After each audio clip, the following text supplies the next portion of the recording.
जनहित TV news, बातमी प्रत्येकाच्या हिताची। कोल्हापुरातील 3.5 शक्तिपीठांपैकी एक करवीर निवासिनी अंबाबाई देवीला शारदीय नवरात्रोत्सवाच्या सप्तमीच्या दिवशी तिरुपती तिरुमला देवस्थानाकडून परंपरेप्रमाणे मानाचा शालू अर्पण करण्यात आला। यंदाचा शालू गुलाबी काठ असलेला पिस्ताचा रंग असून त्याची किंमत तब्बल 1,66,000 रुपये इतकी आहे।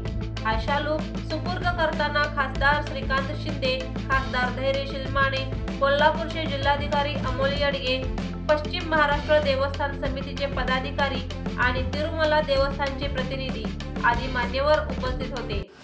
तिरुपती तिरुमला देवस्थानचे पदाधिकारी दरवर्षी या धार्मिक कार्यक्रमाला महत्त्व देतात।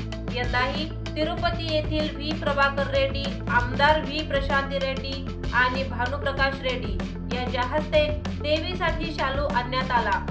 जिल्हाधिकारी अमोल येडगे यांच्याकडे शालू सुपूर्द करण्यात आला आणि त्यानंतर अंबाबाई मंदिरात विधिवत पूजन करून तो देवीला अर्पण करण्यात आला। या धार्मिक विधीमुळे मंदिर परिसर भक्तिमय झाला होता।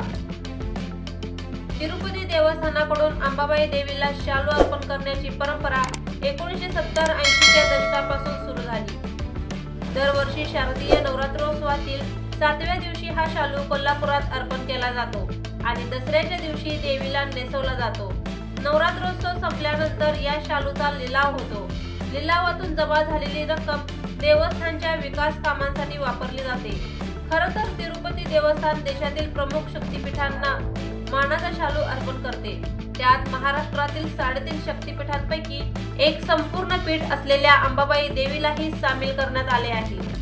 मंदिर आणि मूर्ती अभ्यासक प्रसन्न मालेकर यांच्या माहितीनुसार तिरुपती देवस्थानाकडून येणारा हा मानाचा शालू म्हणजे भक्तीची भावना आणि आध्यात्मिक बंधाचे प्रतीक आहे। गेल्या सुमारे 50 वर्षांच्या या धार्मिक साखळीतून दोन्ही देवस्थानांच्या सांस्कृतिक आणि धार्मिक नात्याला अधिक बळ मिळते।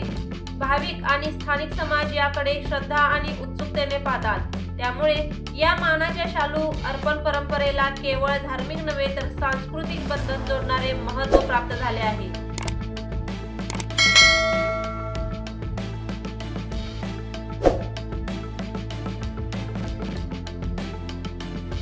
अशाच बातम्यांसाठी पाहत रहा जनहित टीव्ही न्यूज। जनहित टीव्ही न्यूज, बातमी प्रत्येकाच्या हिताची।